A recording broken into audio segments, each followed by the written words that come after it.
Okay, I give speeches all the time, but this one is really special. Number one, I'm really honored to be here. I've given speeches to Catholics. Most of my Catholic friends are pretty crusty. I will say that they're just crusty old dudes, and they live life, and they're pretty.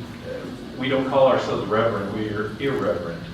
And so, in any event, I actually made some notes today, and I don't normally do that. I'm a cappella, and I just couldn't go with the flow. So I may phase in and out a little bit. But first of all, I want to say thank you. Thank you for inviting me. And it's sort of, how should I think everything's sort of the circle of life. Everything's just one big circle, and there's a reason why things happen. I don't know why they happen, but God's blessed me in many ways. And He's taken a lot of pity on me, too, for the fact that I was a knucklehead for a good portion of my life. And I think that He's helped me, I just remove the knuckles. So, He works in mysterious ways. I met this gentleman over here, Donnie Walker, over at the Gold's Gym. Okay, and I met him at Gold's Gym because I was working out, and my son was in town. And my son Jack, he's 23, 24 years old. He moved to Manhattan. He works for Price Waterhouse. He's a really smart guy. He's a really good guy. He's a really, really good guy. We talk about religion a lot, and I really try to steer him without steering him, because that's the way I was raised. I was raised that we're going to show you the way, but we're not going to force you the way. And it worked for me, and whether it works for him or not, I'm not sure, but I'm going to make sure that I keep trying that way, because he's pretty smart, and I think he gets it. But so Donnie and he met each other on the basketball court, and then I didn't see Donnie that day. I went, and then Jack came home. He said, "I met this guy Donnie. He's a really nice guy. He's a good guy, and he went to A&M. He's a good guy." I said, "Oh, that's good." and he said, and I met his friend, and they swam together, and they're buddies, and all that. He goes, and he's in real estate. I go, "Okay, well, yeah, that's good, Jack. Everybody's in real estate." And so, does he need a job? And he goes, no, he doesn't need a job. He's got a job. And I was like, okay. And so the next time I was at the club, they were playing ball, and I was ready to leave, and I walked over, and I met Donnie. And anyway, we just shooting the bull and talking, and we, you know, I've been born and raised in the city, and I know a lot of people. So anyway, I was like, who do you know? You know, you're a Catholic guy. Who do you know? He goes, "Well, I know this Father Richard Hall," like that. And I go, "Big Rich? He's my classmate. We grew up together. We went to that little St. Anthony school over there, and then we went to St. Anthony Seminary over here together. And let's see, he was at my wedding. He baptized one of the boys, and he buried my mom. So that's pretty cool." And so I said, "Yeah, you know, Richard," I said, "talk about life coming in full circle.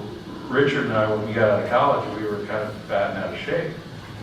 And he said, "We really need to start working out."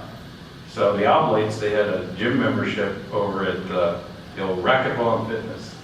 Yeah, Racquetball and Fitness. And so we went there and we worked out. Well, if he knows Father Richard, I don't know if any of y'all do. He's a pretty swole dude.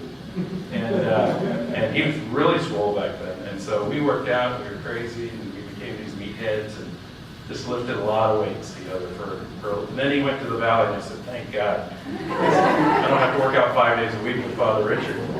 He killed me. He was a great guy. But he's a lifelong friend, and you know, as the circle continues to grow, I talked to Donnie, and he calls me out of the blue one day. We were talking about real estate one day, and another day he's like, "Hey, I want you to meet this young woman, Denise."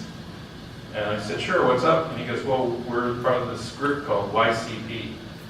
And I said, "Well, what do y'all do?" And he goes, "Well, it's Young Catholic Professionals." And I said, "Well, that's cool." I said, "I've never heard of it." I said, "I belong to OCP, Old Catholic Professionals." I said, "I just, you know, it's cool, and I'll go, and we'll meet." And we ended up, I think we had about a 3.5-hour lunch, and we just sat there and talked, and I lost track of time, and people at the office were calling me, and I just didn't answer, and it was really nice. And so from there, she said, well, we'd like you to come speak to our group. And I said, well, I'd be honored. I really would be. It'd be kind of cool. And I don't know what wisdom I can impart, but I'll give my best shot. And so, in any event, that's how I ended up here. So thank you once again for God's grace. A little bit about myself. I want to give you some important dates in my life. Important dates. I'm going to ask you a question. Does anybody know what April 12th, 1963 was? Your birthday. Who said that? You're a pretty smart guy. Next actually was Good Friday. It was Good Friday. I was born on Good Friday. So it was a great day. It was a great day. And my mom used to always say that. My mom was a very, very devout Catholic, very practical. But she said, you know, great things are going to happen in your life because you were born on Good Friday. And I go, that's cool. And I said, so I always look at the calendar to see when it falls. So next year, guess what day my birthday's on? Wrong. Easter. Easter. Yeah, next year I'm at Easter. EB, Easter Bunny. It's all the same. So we'll be there, and it's pretty cool. I'm going to celebrate my 57th birthday next Easter, and I think I'll take a back seat that day, and I'll just celebrate on Monday. So I think that's the way to do it. Another day, August 3rd, 1973. My father died at the age of 56. Okay? And I'm not sad about it. Okay? I mean, a lot of people get sad. I was 10 years old, and I went with him to work that day. I love going with my dad to work. It was right before school started, and so we had a routine, and I'd go with him, and we'd park, you know, the parking lot downtown. And his office was, you guys know where, like, the Hard Rock Cafe is? Yeah, well, that's where his office was. He owned that corner. And there was a Referee Bar and Western Union and Alamo Hobby Shop. Remember all those things. Great memories as a kid. But I went to work with him that day, and he parked in his parking lot because he wanted to get his exercise, and we're going to walk to work. So along the way, we stopped at Joe's Barber Shop, got a haircut together. That was cool. They do that. They called it, we're putting ice cream on you. And they get that, give it a shave. I didn't have a beard, but I thought it was pretty cool. And did that, and then he said, okay, we're going to get you your shoes for the year. Okay, I got to understand, I'm the youngest of 7 kids. Okay, so, you know, going to get shoes is a pretty big deal. So we go to get shoes, and he goes, okay, you get your black pair for school. So y'all went to Catholic school back then, you wore black, nice shoes to school. Then he gives you brown pair, that's for special occasions, you get a brown pair of shoes. And then he goes, and now we're going to get you your high-top Converse for everything else. And you guys wear those things now. I mean, my legs are permanently destroyed from a lot of years of wearing those shoes. But they're like a cool thing now. Yeah, back then we just wore them. So the old Chuck Taylors, we did that. And, you know, I went back to the office with him and was talking to him. He goes, I'm going to go back to my office. And I was sitting up front, and he went and sat in his office. He just tilted back. Just had a stroke. Just like that. And the next hospital was 2 blocks away. Thankfully, one of my older brothers was there. And we, you know, all his employees hadn't even arrived yet. And we knew how to call 911 and all that stuff. And we got him there real quick, and a couple hours later, he passed away. And the interesting thing about that is today, if it happened, he'd probably be fine. Medical, technology, all the cool stuff. Stuff that didn't exist in 1973. You know, I wasn't sad. It was like for the first time in my life, I mean, I felt all this, even as a little guy, the religious training I had said, well, he's in a better place. And guess what? He didn't suffer. You know, none of that stuff. And he was gone, and his last words were, hey, I don't want to be a burden on anybody, and he moved on. I thought, that's pretty cool. That's pretty cool that in your toughest moment, you're not thinking about yourself, you're thinking about something else. Talk about a good example to get a 10-year-old. And that's very happy about that. Next date, November 24th, 1990. Okay, what was that date? Got married, yeah. Got married my wife, Kitty. She's the love of my life. We met at work. She's a CPA. She's really smart. I wasn't a smart CPA. I mean, I passed the test and all. I made like straight 75s. Did the minimum. I love it. You just got to make a 75 to pass. It's all I'm going to make. I studied to make a 75. She scored a little higher. And she's brilliant. She's got a lot of degrees. I don't have all the degrees. And she works at the Culinary Institute, taking care of all that stuff for them. So she's a wonderful human being. And through all the ups and downs of 29 years of marriage, she still, I make her laugh a lot. She likes laughing at my corny jokes or my goofiness. But she is really good about telling me things that just bring me down. She can just tell me something sometimes, I'm like, oh man, that's some wisdom there. So we've been married Catholics. We have 2 boys, and they were born on these next 2 dates. July 23rd, 1995, Jack was born, and Travis was born on July 16th, 1999. Jack, I just love that kid. I mean, he's everything a dad could ever want. I mean, and then it's still not perfect. I'm always working with him on his faith, and he's so smart. I go, you should really read the Bible because you get it. You'd actually get it. First time through, probably. And he laughs and he gives it. So I gave him a Bible. He moved to Manhattan. He works for Price Waterhouse, and I gave him a Bible. And because right before he left, he said, "Hey, Dad, can you get that Bible?" I was like, "Whoa, man! I've been doing this work for a long time." And it just kind of floored me, but it was really cool. And I gave him a Bible, and I gave him a John Wooden book. And I said, "Take these 2 with you, and you'll be all right." Like that. So we talked a lot. He was. I read the Bible every day, and so he was having a bad day on some project a couple weeks ago, and I just said, "Here, pay it forward or whatever you do," and sent him the verse. And I said, "This is appropriate for today." And he wrote back. He goes, "That's pretty awesome, Dad." I mean, it just happens to work out that way, and it's cool. My younger son Travis, he's fun. He's a natural born salesman. He's a sophomore in college. He loves life. He's part of the Brotherhood. All his classmates that he went to at Central Catholic, these guys don't leave each other. They're all at college now, and he probably has 9 friends that he went to grade school and high school with, and they're all still together. I don't know if they go to Mass every Sunday, but I know they're Catholic, and I know they hang around together. And I figure something's good's got to come out of that. So he's just a wonderful, wonderful human being. And I'm blessed that I was lucky enough to raise 2 boys, and so far they've done well, and they're just really good guys. That's probably the most important thing to me, that they're just really good people.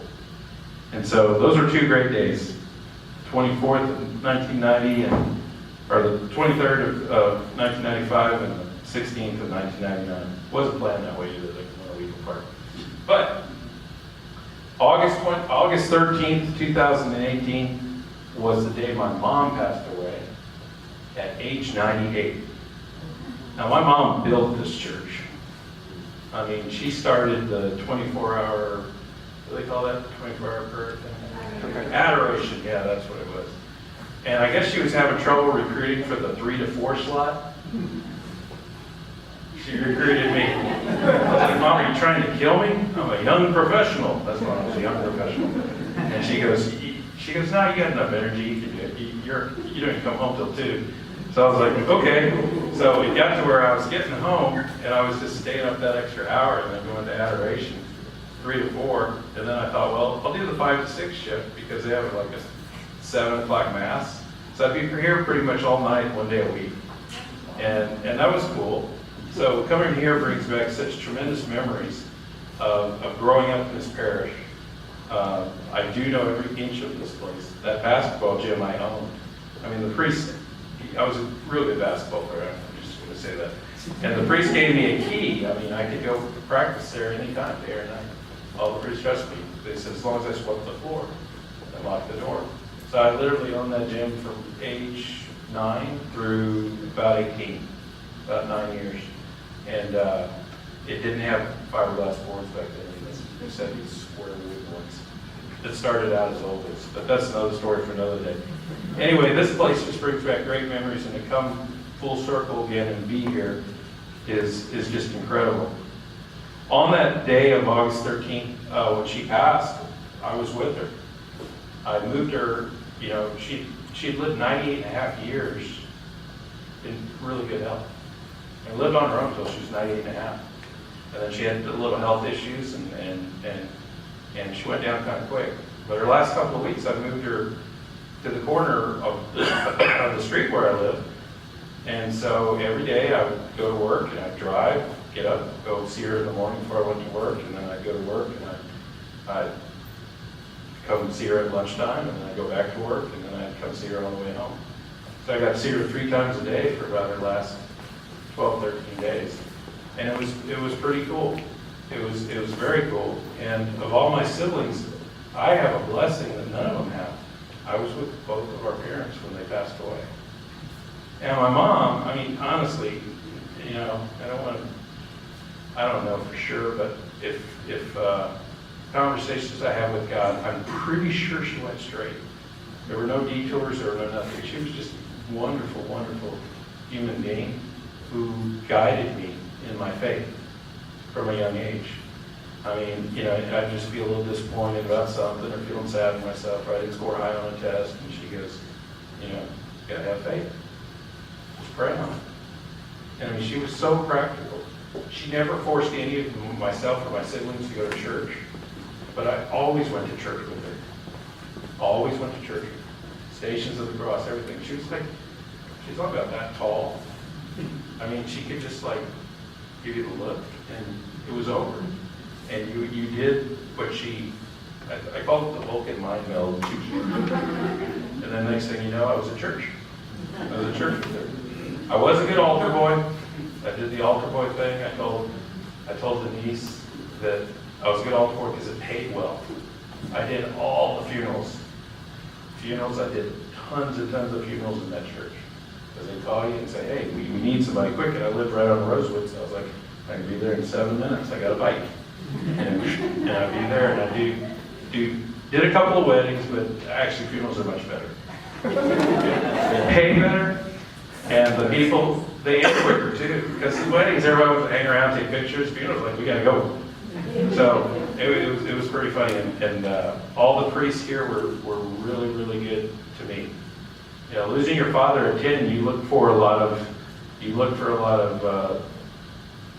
role models, if you will. And I was blessed to have a lot of really good priests here, going back to Father Flood, Monsignor Martin, Father Brosnan, and then old Father Raymond Garcia. But he's friends with my brother. I really wasn't too much friends. I've got a funny story, but I can't tell that in public. I'll tell you that one later. But Father Hall, who's his friend, did my mom's service when she passed away.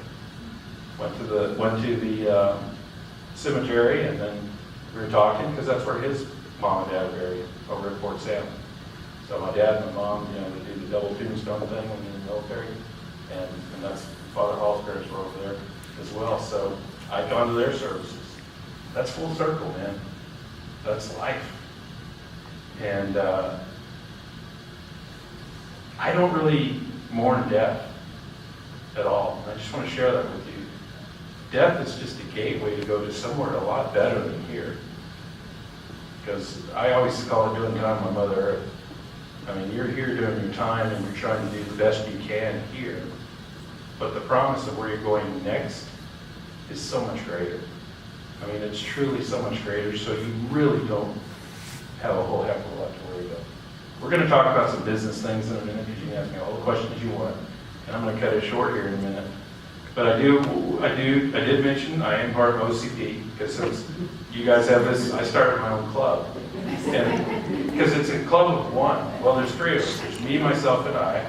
All 3 of us. And then we meet with these other 3 guys. It's like God and Jesus and the Holy Spirit. So there's 6 of us that show up for this meeting every morning. And because I get up in the morning, first thing I do is read the Bible. Okay? And Catholics, we are lousy at reading the Bible. Okay?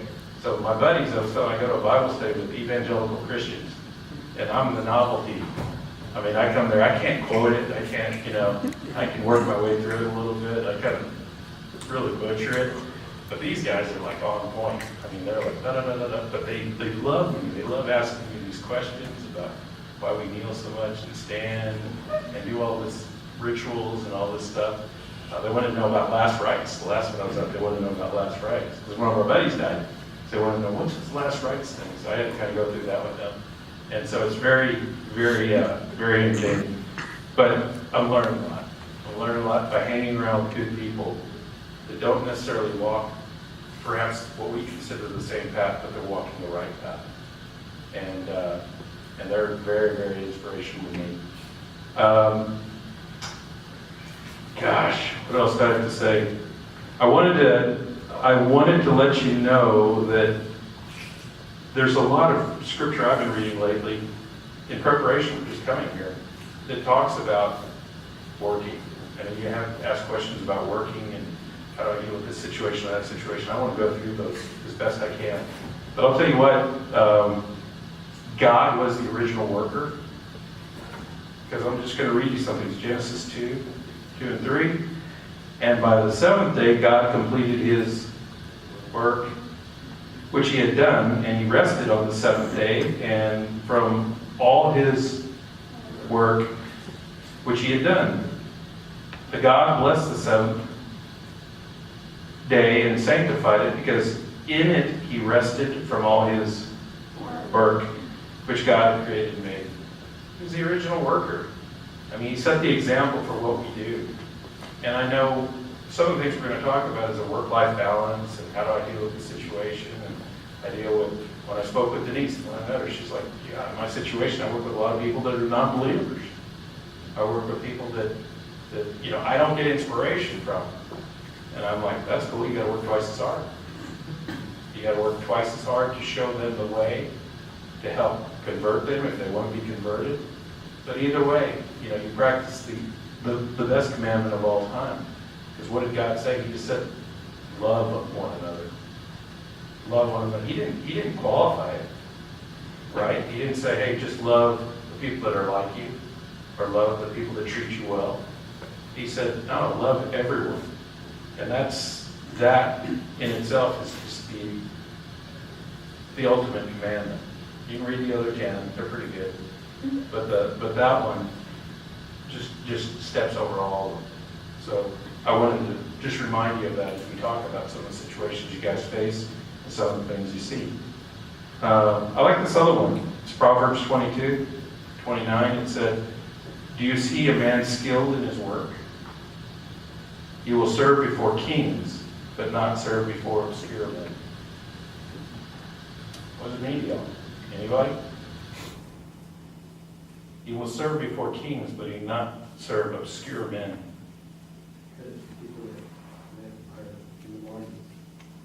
Yeah, people are in the margins, but I mean, I read maybe real simply, we got to dedicate ourselves to working for God, not for men. All men are obscure. I'm obscure. There's people that work for me. But, if I'm not doing it the right way, I'm obscure. All my employees still should be working for God. That's number one. He's my CEO. They gave me that title, but he's my CEO. That's who I answer to. And by answering to him and listening to his word and calling, it allows me to lead in a way that I'm proud of. And it allows me to keep people that never leave me. And it's kind of cool. So there's something to it.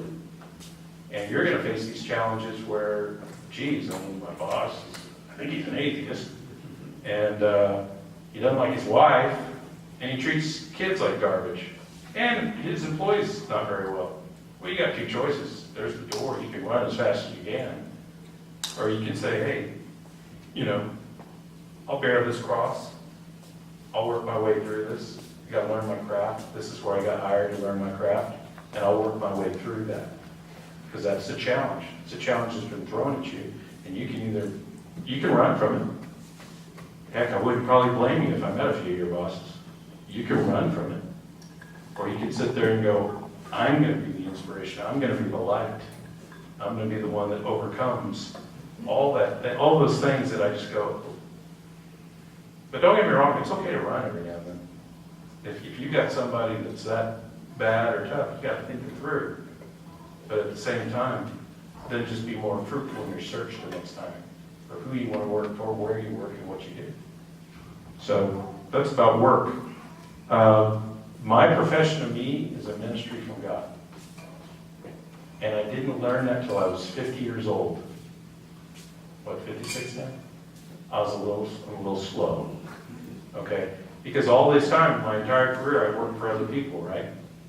And one day I woke up and I said, boy, if I own my own company and I do my own thing, I get to make all the rules. See, so when I'm in meetings, if I want to throw some God at people, they don't have to listen. They can leave. But I found it's kind of cool. Nobody leaves. They actually don't leave, and I can see them listening. This wonderful lady I've worked with for going on 28 years. She runs all our design studio. If you bought a house from me, she would pick up the stuff with you. And she's absolutely fabulous at it. And her husband is a Bible thumper. He's Crazy Jeff, we call him. Because Jeff, and she calls him Crazy Jeff. And because Jeff is like, he's a CBC member. I mean, he found God. Drummer in the band until they kicked him out for being too religious. He got kicked out of the band at CBC for being too religious. I mean, that's pretty funny. He was, after he was drumming at the, any of y'all been to CBC, you know what I'm talking about. He was drumming and then he'd want to, can I heal you? And he started putting hands up. And they said, well, Jeff, you're getting a little out there. So he's an usher now. He's no longer the drummer in the band, and they told him he couldn't touch people. But Ellen, she goes, she was just mad at one of our customers. Our own customer was driving her nuts.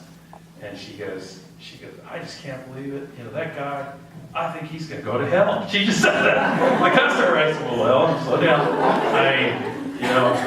Yes, we did do a background check on him. He did do some bad things, but I said, but something goodness came out of me. I just said, it's not ours to judge him.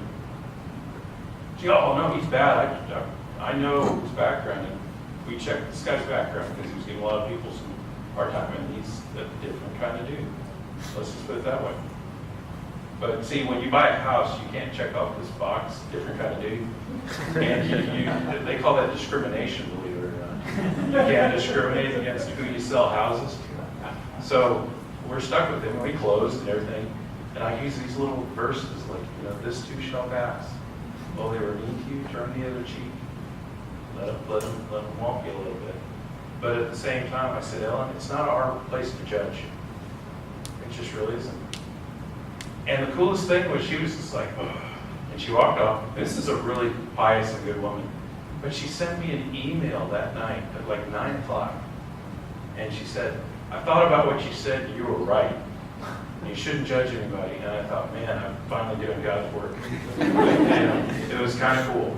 And I think that, so my advice to you, I'm going to give you a little advice. My advice to you is if you want to call the shots, work your tails off and get into a position where you can call the shots. And then guess what? You get to surround yourself by the people that you want to be surrounded by. But it's cool in what I do because I don't get to choose our customers. And so when they're a little wacky or crazy or whatever, it's truly a test of your faith. It's a test of how you're going to deal with them. Because I do say their money's green. It all cash is the same. And we build houses and we're trying to take care of them, right? And I cannot, by law, say, you didn't check off the atheist box, so I don't get to sell you a house or do a real estate deal with you or whatever. And I deal with literally hundreds, if not thousands of people in trades and contractors and things like that. And we work as a company to try to continue to spread the word. We don't bang anybody over the head with it. But we all go out of our way to do it. And it always starts at the top. So if I'm not practicing with the gifts and everything that God's given me to spread them to the people around me, then I am what you would call an abject failure. And that's what I figured out at age 50. So 56, I've been doing pretty good for 6 years. I want to stay kicking for a while and keep doing it. But enough of what I said. I'm going to end with a prayer at the end, but I want to take questions first. And I will challenge you, so if you don't ask me a question, I'm just start picking you. And everybody, since I was young, because I learned this, I said, treat whoever you work for like it's your own business. Because if you do that, you'll always make the right decisions. Nobody wants to screw themselves, right? You will always do the right thing. So I started at age 50 because I worked my entire life. I think I started mowing lawns when I was 6. I've always been a worker. I worked hard in school, got a good job, public accounting, got out of that, went to work for a guy named Gordon Hartman. You probably heard of Morgan's Wonderland, all that stuff. Yeah, he was an interesting character. Good guy. He's a dear friend of mine. We don't always agree on everything. But put in my time with him, and then he came to me one day and says, I want to sell the company. And I said, cool. And he goes, so I went and solicited offers to buy this company. At the time, it was the second largest home building transaction in San Antonio. It was a big transaction, lots of zeros, lots of stress, lots of working a lot to get the deal done. And I learned a lot through it. But the company that acquired it was out of California. And 30 days before it was supposed to close, they said, we really like working with you, and we'd like you to come work with us. And I was like, I didn't know what I was going to do. And they said, if you come work with us, we'll buy the company. I said, what?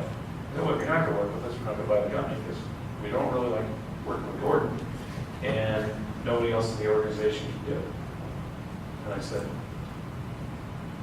I went to Gordon. I said, what do you think? He goes, please go work with them. So I said, okay, I'll do it.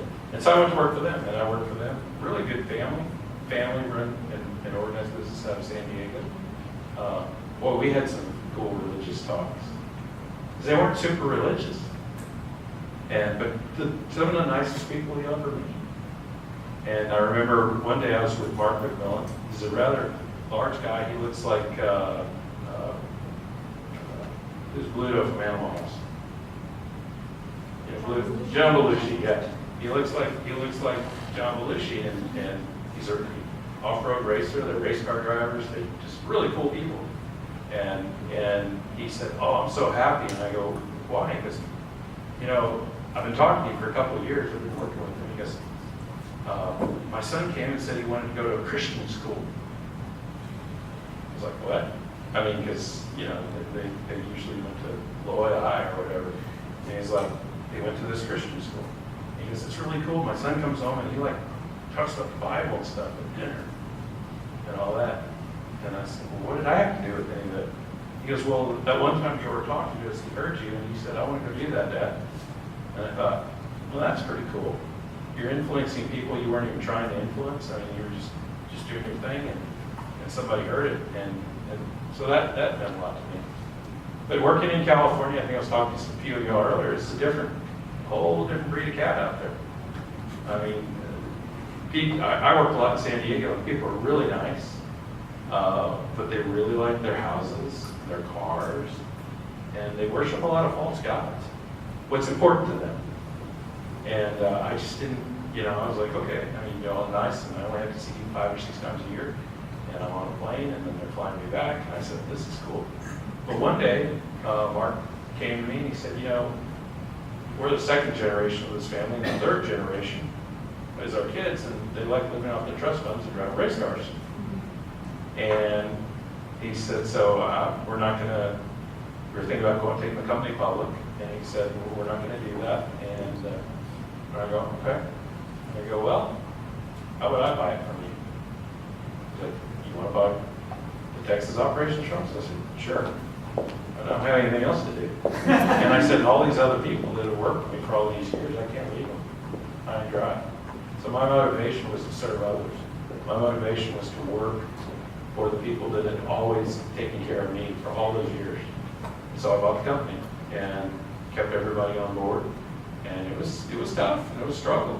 It was a test of faith. There were a lot of times where I was like, okay, am I going to raise this? It's raising a lot of money. Raising a lot of money and going in bankers that they were your friends. When you have this kind of backing, or at least they would be your friends. And all of a sudden, 3 banks I worked with, they'll say, well, I'll take care of you. Just like that. I wasn't that flush. I put every nickel I had in the thing. And I've increased the nickels a few times since then. But it's only by God's grace, because he was pointing me in a direction. I'm pretty employable. I could have got a job somewhere, and done something. But I thought, I've been working for people my whole life.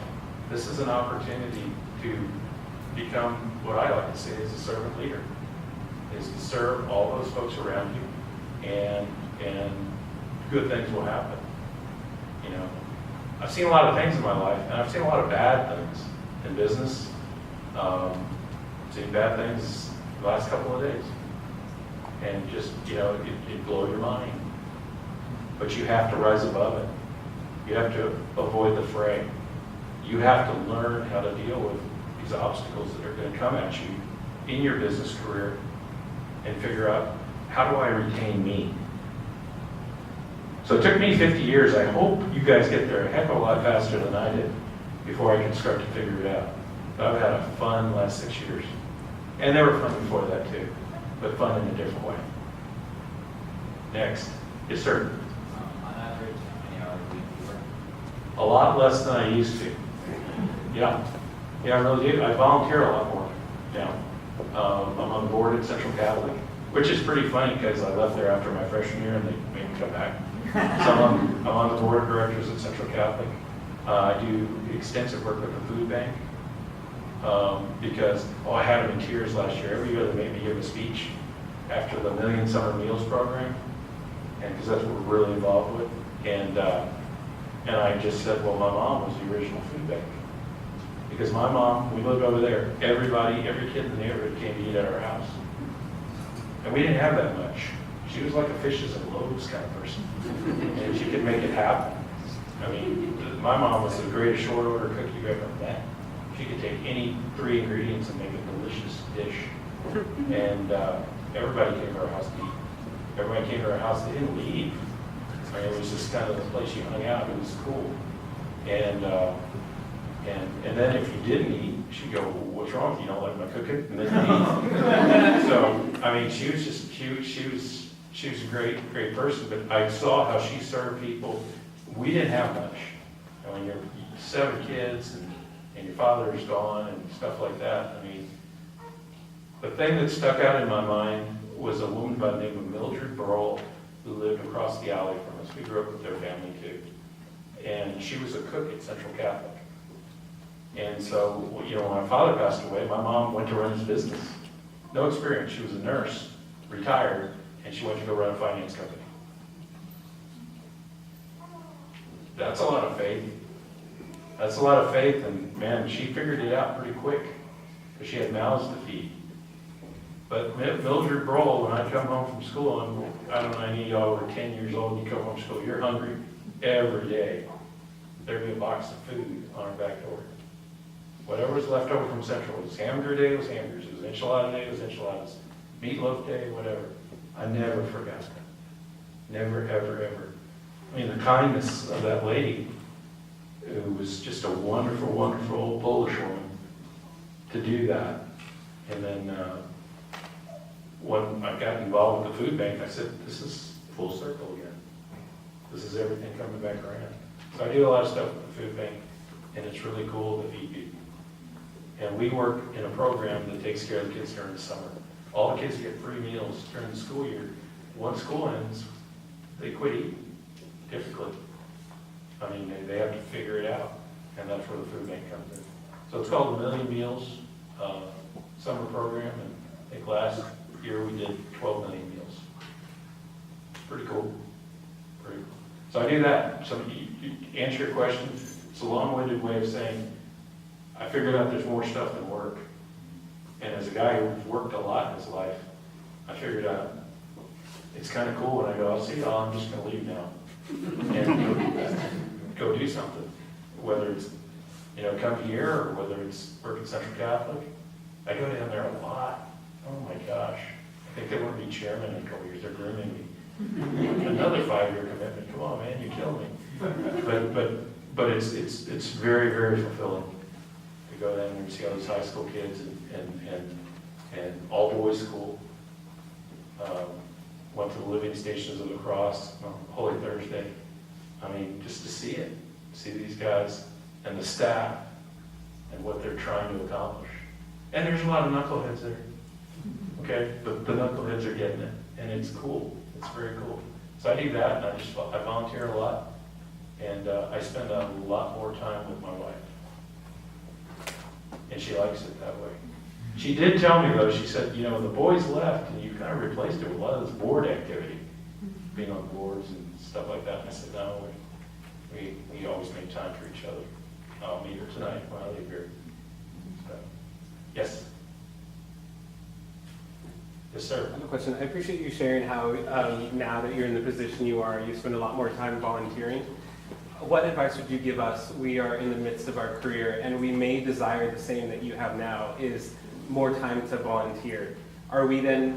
Should we then just devote 15 years to dedicated work with the hopes to get to that point where you are, or what can we do now? No, that'd make you stupid like me. Yeah. See, so you got to learn a little quicker. I'm trying to get you there a little faster. First of all, volunteering, you know, which I never thought we did a lot of volunteer work. I mean, we marched in the American Heart Association parade. And, you know, we did a lot of stuff, but you know, not stuff that I can truly say was totally meaningful to me. You got to pick your spots. And you know, Saturday's a great day to sleep in after working hard all week, or you can go volunteer at the food bank. Because they're open and they need help. I love coaching. I've coached so many little kids teams that didn't have my kids on them. That's volunteer work, coaching. I mean, there's so many things you can do, but you don't want to get into the mode of creating excuses in your brain why you can't do it. Yeah, the work will always be there. I tell that to my young sons who are hard workers too. I go, the work will always be there. It's going to be there with you or without you tomorrow. So try to balance out the life thing a little bit more. And all you folks that are married, make sure you make the time for your spouse. Because thankfully my wife's a hard worker too, so she's always like, oh, it's cool. I knew what I married and I knew what you were like. But really reality sets in and it's like, my job now is to treat her like a queen for all the years she put up with my working too much. So I'm a little late to the party, but I got to the party, and that's the only advice I can give you. Do not overwork yourself. Figure out your own balance, you know, because the guys above you will always convince you that, well, if you just do a little bit more, you know, you gotta get that promotion. Live your life right, you'll get the promotion. And if living your life right doesn't get you the promotion, then you're in the wrong place. Get the heck out of there as fast as you can. And you'll figure it out. You'll wake up one day and go, I got it. Yes, sir. Oh gosh, servant leadership. Servant leadership is one of my sales ladies we're not sure she's bipolar, just flat out crazy, or whatever, but she knows how to sell. And she's been going through this, she had a little slump. I've hired trainers for her. Servant leadership is like, I didn't give up on her. I know she knows how to sell. I'm going to help her get back to where she needs to get back. And I sit there, and she talks to me, just, you know, and I mean, I'm like, I gotta say some prayers. I just want to go, shh, they're talking, open the ears, but I gotta let her go through that. It's serving the people in what they need. That to me is servant leadership. Don't give them what you know. I mean, I can tell you all day what I know, but it's me figuring out what it is that you need. Once I figure out what you need, then that's really cool when you can serve somebody. Because we're not all wired the same way. And women are not wired like men. And learning that is a skill into itself. And women are nice. They really are. Except that they don't like other women. They're mean. And like dudes will get in an argument, like, man, let's go to lunch. Like, it's weird. I mean, you see it. And you women would agree with me, I know you would. But at the same time, I see that. And it used to drive me nuts. And I'd go home and tell my wife helped me through this. I'd go home and tell my wife, I'm like, yeah, I don't know what's with women in our office. They're just, man, they're mean to each other. They're just kind of petty. Da, da, da. And she goes, you shouldn't think that way. You should change the way you think. And she told me that like 20 times. And finally I said, maybe she's on to something. So, because I never had anything bad to say about the guys, right? Only the women. And so I was like, oh, geez. So she just kind of instructed me on how women are wired, I think. Because she still comes home and tells me every day exactly what went on in her day. And she never asked me how my day was. But being a servant leader means you gotta, don't ever give up on your values or what you want to do. But at the same time, you need to conform to those around you. Serve them. If you serve them, they serve you. If you give them orders and boss around people, you can get away with intimidation for a long time. I used to think it was kind of cool. And until one day I was with my assistant. She's been my assistant for going on 30 years. And she told me, she goes, sometimes you're intimidating. I said, me intimidating? I'm a nice guy. She's like, no, when you say stuff, people get intimidated. And from that moment forward, I changed my approach. Because I didn't mean to be intimidating. I didn't mean to scare anybody or make people feel unease or anything like that. But I was just sort of doing it. And I figured out, hey, you got to change your tack. So I read about servant leadership, and it was like, just turn it around, man.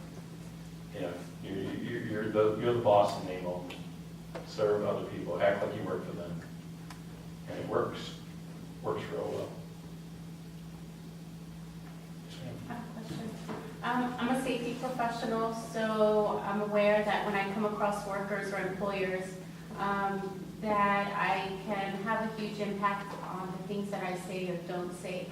And you mentioned that you became aware of death at such a young age. Do you think that's shaped you professionally and how you work with others? Well, absolutely. I mean, I work for this thing called OSHA. They come out to our job sites. You're an OSHA person? Oh, great. Okay. I'll see y'all. No, just kidding. No, we're good friends with OSHA. I mean, I'm an officer just out of the Builders Association, so I just talked about OSHA today in government affairs.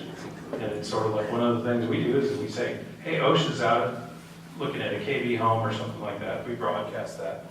Not because You're ready. You want to be ready. You want to be more than anything else. At the end of the day, you want to be ready. Make sure all the guys have their harnesses, their hard hats, all the things they're supposed to be doing.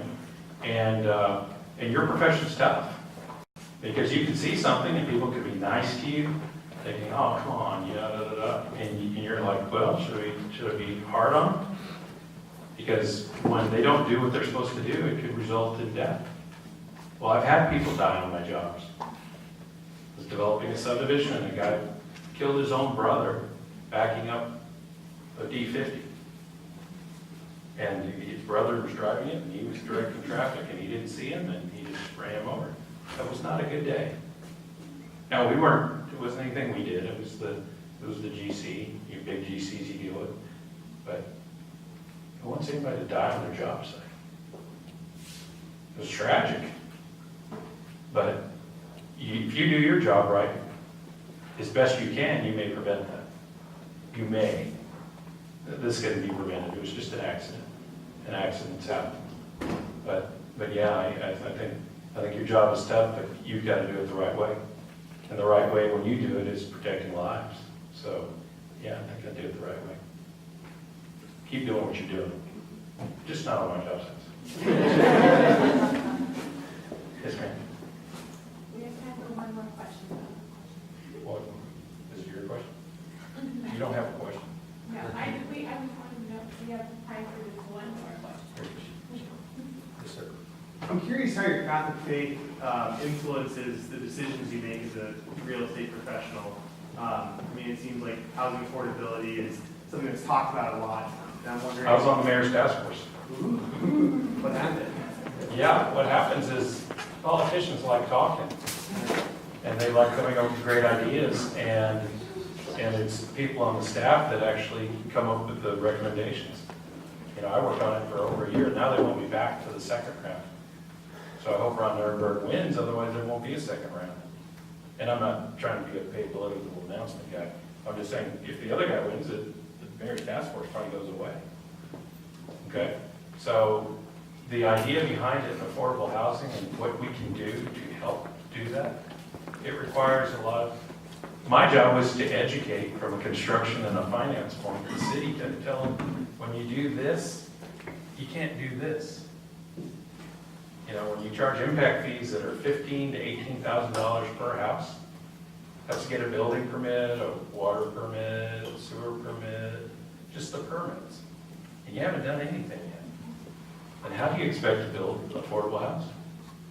And, you know, we talked through a lot of these issues, and there's a lot of smart people, and there are lots of smart people that came up with a report that's like this thick.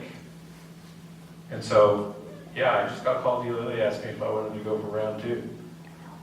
And I'm having to think about that. Because I'm like, am I going to make a difference or not?